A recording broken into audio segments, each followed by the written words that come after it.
All right. At least you can talk to him. Good morning, Steve Hall and Marty Rathbun from Casablanca.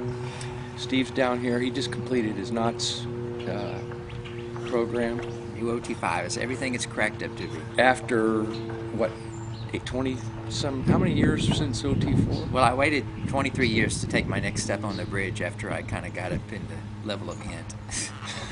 My bridge progress started. Right. Stopped. Right. In any event, Steve and I have kind of just have interesting paths, separate but the same in a lot of ways. Steve just reminded me that when I went to St. Petersburg for the video interviews that I did in '09, St. Petersburg Times. yeah, the St. Petersburg Times interviews on videotape, Tom Tobin had handed me a print off of a post that was made on their website in response to a kind of a small story before the Truth Rundown came out, and it was from somebody named Thoughtful, and he described David Miscavige on almost identical terms that I had, and specifically Tobin wanted to know if I knew this guy because Thoughtful described him as Tony Montana from Scarface, and I had given Tom Tobin the exact same description. The Tony Montana of Scientology. The That's Tony David Montana, Miscavige. yeah, and and Steve and I hadn't talked. I think we never even had a comm cycle, even in the church. Maybe No. had one, 20 years ago. And in any event, so I guess you then found me somehow, and I discovered that you were Thoughtful. I went, oh my God! So, but you couldn't have greater corroboration of perspectives because you're at the base. We hardly ever even saw each other, and yet we described him in the exact same, using the exact same analogy. Pretty remarkable.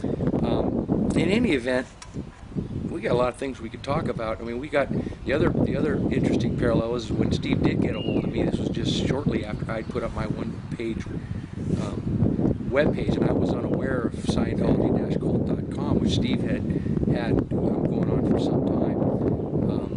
And it was quite a revelation for me to be able to meet the guy who was the first guy, the first Scientologist actually, to publicly blow the whistle on the Church of Scientology and David Miscavige. That was kind of cool.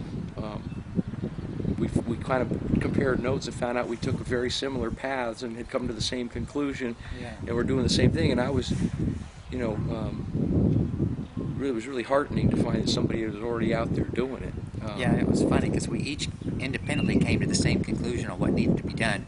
Basically, as Gir Eisen put it so eloquently, Scientology is not the Church of Scientology. Those are two different things, and the real target was to separate those two things, one in the public's mind and for the world, because they are very different things. They couldn't be more polar opposites. The Church does not use the philosophy, and David Miscavige is like the anti-Scientologist of all time. And that's why, I described him in a little comment that I posted on the St. Pete Times before I even knew, Marty existed. I mean, the word on the street was that Marty Rathbun is dead because somebody found, somebody talked about, they said they found a death certificate of a Mark C. Rathbun in California, so, who knew? But I described him as the Tony Montana of Scientology. That's Miscavige, and he, Marty used the exact same words. That's what Tom Tobin told me. So he was like shocked. How could two people use the same terms to describe this guy? But well, it was fun too because we've been able to sort of we don't talk a lot. I think we have a lot of kind of telepathic type of stuff going on. Just like you were going down a path and you concluded you were going to do the same thing I was going to do, and that was step up and blow the whistle. And we came to it through the same means too. I mean, we're living in a non-Scientological world with 9 Scientologists. We have non-Scientology 2Ds, and we both independently discovered that the only way you can describe Scientology with any level of reality to anybody is to acknowledge the warts and the crimes of the organization, because if you don't, you can never distinguish between those and the philosophy, the organ of philosophy, or between David Miscavige and the founder who actually created the technology and the philosophy. Yeah. So, and we'd already got headway on that. So when we kind of joined forces, things went to a whole new level. And of course, now we've had almost 2 years of momentum to reflect on, and it's kind of remarkable where things have come. Yeah, we've come really a long way. But it's really it really gets into postulates, because it's exactly what we were postulating back then. I mean, it's every day. We each get 2 or 3, or sometimes more, depending on what's going on out there. New, discoveries of new people that have been enlightened and become DPTS, huh? Yeah. Yeah, it's really, I don't know that either of us thought it would turn into a movement, and especially not this quickly, but it's been so easy, It has been really easy. It's been effortless, which is another mark of OT, when you get out of the effort band and into the effortless band, that, life can be, the original concept of Scientology was to create a better game, to enable people to live and create a better game, and it is a better game, when you're not mired down in the resistance to everything that you want to do. You get out of that and stuff just gets easy. Things just fall into place effortlessly, and that's kind of how this whole thing has gone from the start. We just put the truth on the line. We were honest for the first time about, what, there is out ethics going on, and it is a corrupt or mafia-like organization, and but the technology is spectacular. I mean, it couldn't be more opposite. So when you go about it in that way, everybody's interested. Everybody's your friend. Oh yeah, I found it that way. I mean, I find it almost impossible not to interest somebody in the subject when you talk straight to them. Totally. And you're not in some withhold about things that the organization has done. Yeah. And you use that, and you admit to the truth, and that creates truth, because then it makes a distinction, and you can differentiate, which is really the whole objective of what we set out to do. It really is. Yeah. And what's kind of cool, though, is, I said at the beginning, you finished your knots and all that. We've kind of been working on an ethics, tech, and admin paradigm, and the first 2 years have been mainly concerned with ethics, and specifically DPTSing people from that dark cloud, of the church. And now we're kind of getting more into the tech band, and this is real exciting times, with more delivery and more people actually, once they're DPTS, regaining their abilities, regaining their knowledge and understandings. Yeah. It's just amazing. When you do the right thing, life opens up, and when you aren't on the right path, everything shuts down and gets to be really difficult. So, you can use that as an indicator in your life about, are things happening for you? Are things falling into place? If they're not, then maybe you need to reevaluate your path. And because, when you get on the right path, despite the appearances of difficulties or whatever, you get on the right path, man, you get everything. And this whole deal was a great example. I don't think, neither Marty nor I'm sure we didn't envision all the great things that have happened to us. And yet now, we're moving on the bridge.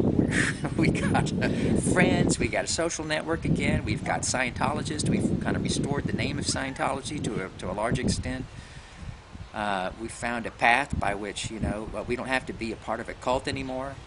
We're just doing crazy ass things. This adversarial, GPM thing, mentality that Miscavige has fostered and tried to pawn off on the world as this is, quote, Scientology. It's not Scientology.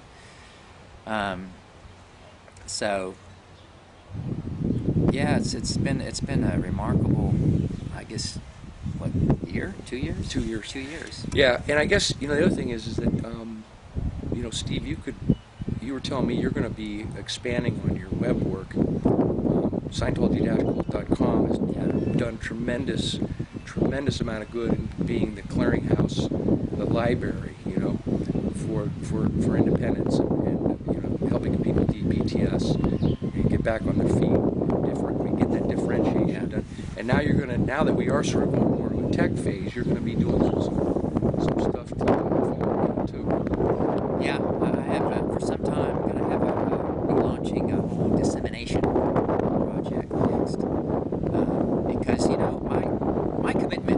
start of Scientology. A lot of people say, "Oh, I'm dedicated to LRH, or I'm dedicated to the Sea Org. I'm dedicated to Scientology." You know what? Every single one of those, good perhaps, but you know what? They're all off, because the real dedication is to the human race. That's what this whole deal is all about in the first place.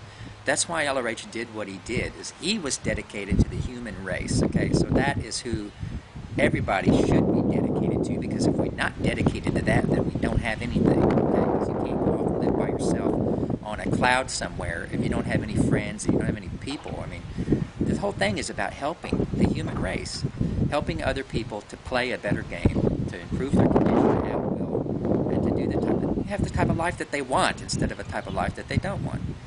So, I really look forward to that dissemination aspect, because that's, yeah. It's something we have to do. It's things kind of come natural when you have a goal in mind, and